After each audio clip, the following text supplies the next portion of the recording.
Hello students Varun sir समस्त स्वागत जनावि आपणकर प्रिय यूट्यूब चैनल बीडी एजुकेशन को आज आम 8th क्लास नीति मंजरी 6 नंबर श्लोकटी पढ़िया जाऊे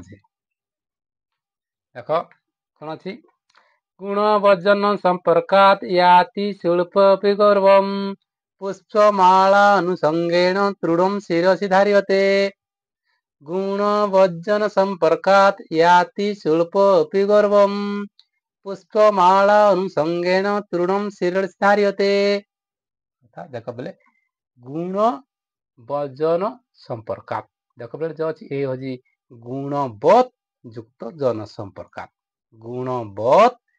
युक्त जन संपर्कात तो पिलेटा कौन है ना जो है तोड़ा कौन है ना जो है जाती से कौन गुणवत है गुणवत तोड़ा कौन है जो है गुणवत जन संपर्कात गुणवजन संपर्कात से परिका हमर जी कौन स्वल्प अपि स्वल्प युक्तक अपि स्वल्प युक्तक अपि स्वल्प अपि खंड अकार अच्छी कौन कह अवग्र कहुए खंड अकार कहुए तेणुगला कौन ना स्वल्प युक्तक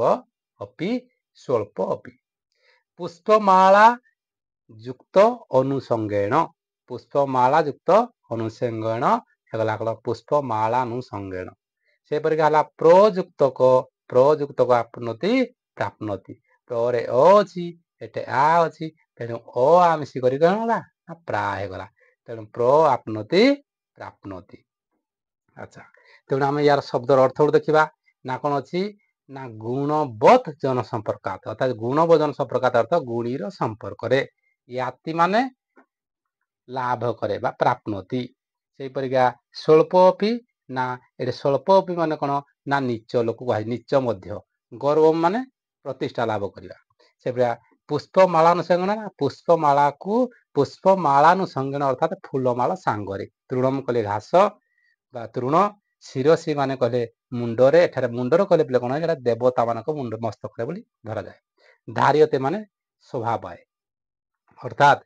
गुणी वजन संपर्कात गुणीवत जन संपर्कात अर्थात गुणी लोक संस्पर्श याति स्वल्प भी गौरव अर्थात गुणी लोक संस्पर्श नीच लोक मध्य कौन हुए ना गौरव प्रकाश लाभ करे बा प्रतिष्ठा लाभ करे कौन लाभ करे ना गुणीवत संपर्कात अर्थात गुणी लोक संस्पर्श जदि नीच लोक मध्य कौन हुए ना प्रतिष्ठा लाभ करथाए केउ परिका ना जेउ परिका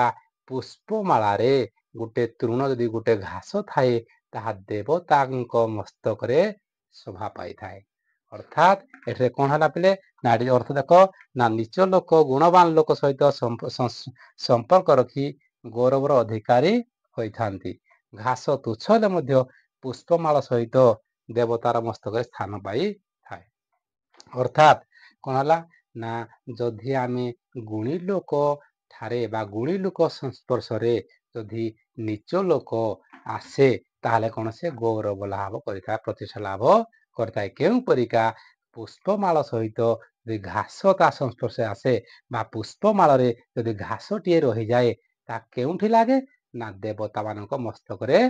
लगी था शोभा पाई थाए केउ परिका से ना गुणी लोक संस्पर्श आसी नीच लोक मध्य गुणीवान होता है प्रतिष्ठा लाभ करता गौरव लाभ करता है से परिका यदि घासटी फूलमाला संस्पर्श आसी देवता मस्तक शोभा पाई थाए।